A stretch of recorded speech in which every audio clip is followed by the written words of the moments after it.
Shalom, meus amigos. Tá me ouvindo bem aí? Eu espero que sim. Eu espero que vocês estejam ouvindo bem. E quero responder aqui uma pergunta que um amigo meu, que um dos nossos seguidores, me fez no meu grupo do WhatsApp. É óbvio, gente, preste muito atenção.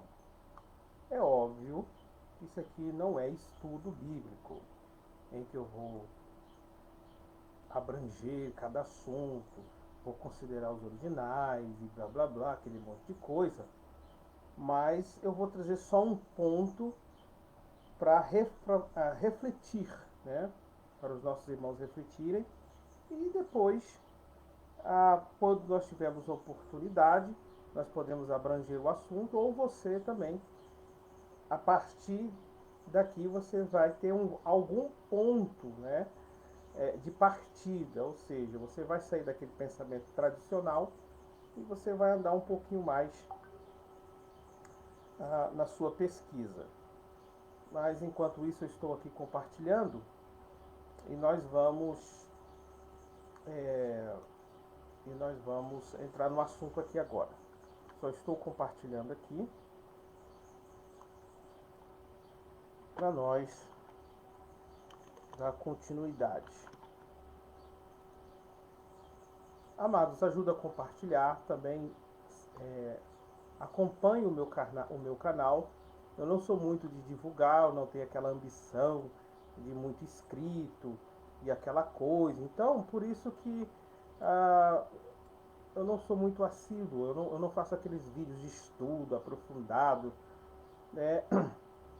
Mas a partir do momento que começar as pessoas a interagir mais, aí a gente vai sendo praticamente obrigado a dar uma resposta mais aprofundada para os nossos irmãos. Porém, aqui é só mesmo um adendo, né?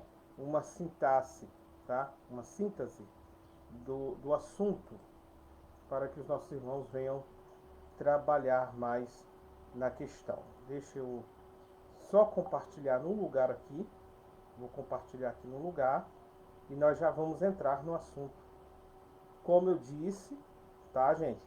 Não é um estudo e blá blá blá, aquela coisa toda, tá? Então, eu só quero trazer aqui um ponto de partida a respeito se Enoque foi arrebatado. E a pessoa que me fez a pergunta, a gente já até sabe o porquê, ou do porquê da pergunta, né? O que levou essa pessoa a fazer essa pergunta? Com certeza são os questionamentos, questão de arrebatamento, e vem todas essas coisas. Então isso leva a pessoa a, querer entender mais sobre o assunto. Isso tem muito a ver com as questões dos debates e assim por diante, né? Uma pessoa diz uma coisa, outra diz, não, isso é coisa não sei da onde, isso é coisa não sei do que. Aí o outro diz que não, o outro diz que sim. Beleza. Então vamos lá agora. Deixa eu ver aqui. Irmão Fernando, a paz do Senhor, meu querido, meu pastor, que Deus abençoe grandemente. Bom, vamos lá. Primeiramente, de uma forma simples e clara, deixa eu já tirar agora aquela ideia dos céticos, dos inimigos, né, da ideia do arrebatamento. Eu não quero entrar aqui no arrebatamento secreto e tal. Não existe nessa expressão na Bíblia de arrebatamento secreto, existe arrebatamento. Mas a palavra secreto, essa questão do secreto entrou dentro da discussão apologética. Eu não sei nem de onde que nasceu essa ideia, né, e entrou dentro aí das discussões apologéticas. Mas vamos lá. Eu já quero ir direto ao ponto. Quando nós tratamos da teologia judaica, nós tratamos da cultura judaica, nós temos aspectos interpretativos que são antes do cristianismo. E nós temos aspectos culturais judaicos, ou seja, da teologia, do pensamento teológico, de parte, né, de judeus antes até mesmo do Novo Testamento, né? Então, assim, por exemplo, até o livro de Enoque, tá? Existe um debate se é inspiração, se não é inspirado, porque temos citações ali para o Judas e tal. Não quero entrar nessas coisas, tá? Porém, já querendo de antemão responder, nós temos, por exemplo, interpretações agora no Midrash, que considera o texto quando diz que Enoque ele foi transladado, considera uma linguagem metafórica para dizer que ele teve uma boa morte, né? Ou que ele foi transladado, que ele foi tomado por Deus, né? Que ele teve uma boa morte. Nós temos essa parte interpretativa dentro do Talmud, do Midrash. O interessante é que há também, tá? Vou explicar algo para vocês. Talmud, Midrash e muitas das fontes judaicas não são livros de dogmas como a teologia sistemática, eu vou colocar aqui, tá? Por exemplo, algumas pessoas quando vão fazer comentários sobre o Talmud, eles pensam como se fosse aquelas regras de fé, aquele dogma da igreja, né? Vou ler tipo um estatuto. Ou eles imaginam que é tipo uma teologia sistemática. Então, o Talmud ele não é uma teologia sistemática. Por exemplo, nós temos aqui um livro pentecostal, né? Teologia Sistemática Pentecostal, que reúne vários teólogos. Nós temos o Antônio Gilberto, o Abrão de Almeida, nós temos vários teólogos que lecionam cada disciplina desse livro, tá? Eu tenho ele aqui, Teologia Sistemática. Eu vou pegar ele aqui, porque eu nem sei onde ele está aqui no meio dos livros. Então, veja, porém, esses livros, cada disciplina ela não vai entrar em desacordo. O comentarista não vai fazer um comentário em cima do comentário do Antônio Gilberto. Pois é, o Talmud já é desta forma. Como ele não é uma teologia sistemática, o Talmud, ali temos um rabino que faz um comentário ali, tá? Um comentário que está lá no Talmud. Vem o outro rabino e discorda daquele rabino. Já deu para você entender. Por isso que o Talmud sempre está, tá? Entendeu? Ele discorda ou concorda ou comenta. Ou seja, o Talmud é um livro de discussões rabínicas, tá? Discussões rabínicas em que eruditos, judeus, rabinos, eles podem concordar ou discordar. Por isso que cada frase ele tem a fonte de quem falou, porque ele é responsável da sua ideia, da sua palavra. Entenderam mais ou menos? Então, quando você pensa na literatura judaica, você tem que ter em mente isso. Então, vamos supor que você leu algo lá que você achou um absurdo. Nossa, os judeus! Olha o que falou, meu Deus! Gente, ali tem fonte, o rabino se responsabiliza por aquilo que falou. Então, eles pegam textos da Torá e fazem comentário tanto da Torá e tanto da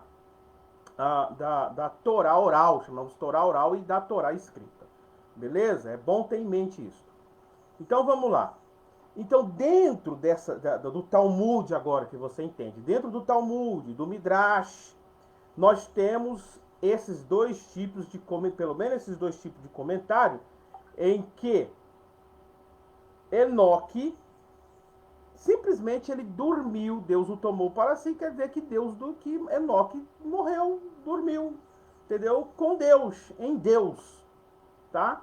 E temos também, agora que do outro lado nós temos comentários, né, no Talmud, no Midrash, que Enoque foi levado, foi tipo transladado para Deus. Então, O que eu quero demonstrar?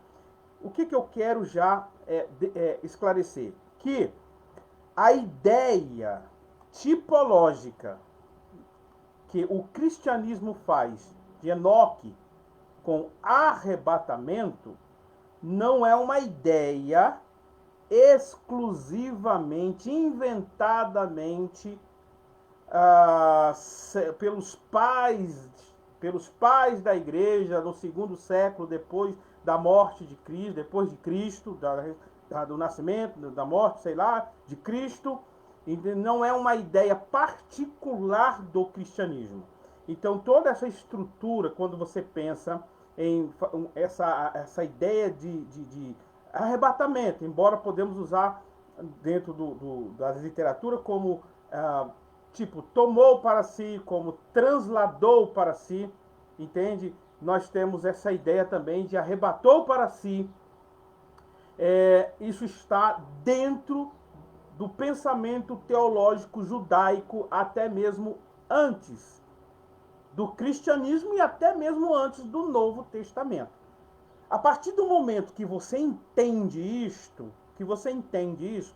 isso vai ajudar você a sair também do dogmatismo que você tem. Porque tem gente que coloca algo na cabeça, ele pensa que foi uma invenção não sei do que, foi o pastor que inventou, foi a Bíblia não sei de onde que inventou isso, foi o comentarista, o teólogo não sei do que, alemão que inventou. Não. Por isso que eu estudei cultura judaica, justamente para entender primeiramente as origens mais antigas da doutrina. Tá? Da onde que veio, da onde que surgiu, porque agora a modinha de dizer, não, isso é coisa do cristianismo, isso é invenção, interpretação do cristianismo. Beleza? Bom, só para vocês terem ideia, nós temos aqui, eu tenho uma fonte, por exemplo, nós temos aqui a ideia na enciclopédia judaica, tá? Nós temos a ideia do Metraton, tá? Pelo erudito Gershon Scholem, tá? Pelo Gershon Scholem. Bom, ele vai pegar aqui fontes, né, sobre a Kabbalah, né, que é também fonte judaica. Bom, eu não estou aqui falando Kabbalah, gente, para dizer que vocês têm que seguir Kabbalah, pelo amor de Deus. Kabbalah tem algumas coisas... para entender essas coisas, tem que entender cultura judaica para peneirar algumas coisas. Bom, nós temos no comentário da Kabbalah por Gershon Scholem, na página 380, o Metraton primordial, conhecido como Metraton Rabbah. Eu não sei se você já ouviu falar da ideia do Metraton. É claro, isso está dentro do contexto judaico, do Metraton. Na enciclopédia judaica, o Metraton, tá? Metatron, a enciclopédia judaica vai dizer que é uma tradição diferente, associa o Metraton a Enoque, tá? Que andou com Deus, diz lá em Gênesis 5:22, né? Que a enciclopédia judaica ressalta. E que ascendeu ao céu e foi transformado de ser humano a um anjo. Além disso, ele também se tornou um grande escriba, tá bom? Temos na literatura judaica que Enoque se tornou o grande escriba do céu, tá? Literatura, estou usando literatura judaica, tá? Fonte judaica. E que registrou as ações dos homens, claro, no seu tempo. Este papel também já foi delegado a Enoque no livro de Jubileu, capítulo 4, versículo 23. Antes que apareça um ignorante, agora, quando eu citei Jubileu, gente, pelo amor de Deus, presta atenção. Mesmo que não há, os apócrifos não são inspirados, mas os apócrifos, ele ressalta a teologia, as correntes teológicas e pensamento da sua época. Entenda isso. Entendeu? Da sua época. Então veja que esse conceito, né, ou por exemplo, esse conceito que ele foi levado aqui, não está dizendo que ele morreu, mas que ele foi levado por Deus, vivo, tá? E ele se tornou um grande escriba do céu que registrou as ações dos homens no seu tempo. Agora, a ideia do Metraton, tá, é um assunto profundo, com a ideia do Metraton, com a ideia do Messias, ou seja, desse anjo, que o Messias, fazendo uma ligação com o Messias, seria praticamente quase a ideia ali da teofonia, né? Ou seja, aí eu tinha que fazer um vídeo para explicar para vocês aí toda essa ideia de Metraton, esse anjo, tá? Que está dentro do pensamento judaico, da interpretação mística judaica. O que eu quero dizer, o que eu quero demonstrar para os irmãos, que a ideia de Enoque ter se levado vivo para o céu não é uma interpretação particular do cristianismo. Pronto e acabou. Agora eu não tenho, por exemplo, aí eu já não tenho eu não tenho aqui nada a ver se você acha que não, se você acha que sim, entende? Eu quero dizer que essa interpretação, essa ideia, por exemplo, aplicando a igreja, mesmo, para você entender, mesmo a igreja, parte da igreja não tendo todo esse conhecimento cultural, mas a igreja entendeu, pelos teólogos, né, que Enoque seria o quê? Um antítipo, ou seja, uma ideia de tipologia, tá? Do arrebatamento, daquilo que chamamos de arrebatamento da igreja. A igreja entendeu isso, né? Por exemplo, nas palavras de Paulo, mas nós, os que ficamos vivos, seremos arrebatados juntamente com aqueles que dormem, tal, blá, blá, blá, blá, tal. Então temos essa ideia. Agora eu não quero entrar essa ideia do arrebatamento, ser pós ou pré, não quero entrar. Eu só estou querendo colocar aqui a ideia, tá? Essa ideia está alinhada com um pensamento mais antigo. E olha que eu estou colocando aqui as coisas ainda básicas, né? Existe aí muita coisa profunda, existe uma construção para nós fazer, com a ideia de Enoque. Então nós temos aqui nessas fontes judaica, peguei aqui os livros apócrifos. Outro ponto muito importante, os livros apócrifos, por exemplo, Enoque, existe um embate, existe algumas coisas que precisam ser observadas a respeito da inspiração, tanto do que o judaísmo do primeiro século, tá? Ou do primeiro, segundo século antes de Cristo, né? Do quarto, né? Vamos pegar assim, do terceiro ou quarto antes de Cristo, mais ou menos. Qual era a teologia, né? Sobre alguns textos apócrifos, tá? Alguns textos apócrifos. Então, assim, se eles se consideravam como fonte de tradição, a ideia de inspiração também, dentro do judaísmo, gente, eu preciso trabalhar, porque vai ter algumas minúcias diferentes, que a ideia de inspiração como ruach, né? Como a ideia de inspiração, gente, você pode surpreender porque ele tem um desdobramento dentro do conceito da filosofia judaica, dentro do conceito judaico, a ideia de inspiração para um judeu pode ter alguns aspectos diferentes, mas também tem a sua semelhança, mas você pode se surpreender. Então, a respeito de Enoque, de Judas, um apóstolo, ter citado esse livro, né? Beleza, existem algumas discussões teológicas sobre o assunto, beleza e tal.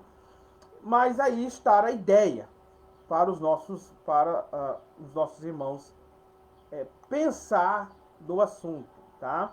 A ideia de Enoque como levado com Deus, vivo, ele é um conceito, ou arrebatado, ele é um conceito extremamente conhecido, né, ou na teologia judaica antes de Cristo e assim por diante, tá? Então observe.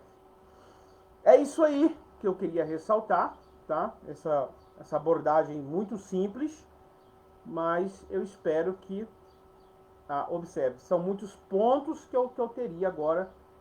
Por exemplo, seria muito bom você entender o que é metratron. Pelo amor de Deus, se você for entender sobre metratron, pelo amor de Deus, não vai em canal do YouTube não, pelo amor de Deus. Eu já vi uns caras aí falar uma coisa que, pelo amor de Deus, não tem nada a ver com uma fonte. Gente, outra coisa muito importante que eu esqueci de falar, tá? Eu tenho aqui eu tenho aqui, irmãos, para você fazer análise mais confiável de qualquer coisa, falando de literatura judaica antiga, não adianta, amados, tem que estudar o original. Tradução às vezes muda todo o significado, tá? O livro de Enoque, ele está em aramaico. E parte desse testemunho, por exemplo, gigantes do livro de Enoque, foi encontrado na caverna de Qumran. E ele é extremamente preservado no contexto da Etiópia, tá? Ele é extremamente preservado aí nesse contexto da Etiópia. Então, amados, é muito importante você entender isso, tá? Eu tenho aqui ele em aramaico, que pode trazer alguns pontos, tá? Vai ser melhor para você. Por exemplo, alguns reclamam que pode ter até adulteração em algumas partes do texto. Até adulteração. Vai ter, alguns vão dizer que algumas coisas foi mexido. Entende? Então, assim, é importante você entender isso, porque nós que somos pesquisadores e nós que trabalhamos no campo acadêmico, nós não formamos opiniões alheias. Nós temos que ser mais científico com as coisas. Nós temos que ser mais exato. O que eu estou fazendo aqui agora é colocando aí os pratos aí, né? Pondo aí na mesa aí as panelas, né? Com seus diferentes pratos aí, para a pessoa pensar mais, estudar mais, entende? Então é bom você entender dentro do contexto aramaico, é bom você entender o que é o metratron, é bom você entender todo esse conceito dentro de um contexto cronológico, se isso é coisa do cristianismo que inventou e tal. Você precisa entender tudo isso, tá bom? E que o Eterno abençoe a todos vocês e espero ter ajudado o meu amigo que me fez esse tipo de pergunta. Que Deus abençoe, em nome de Jesus.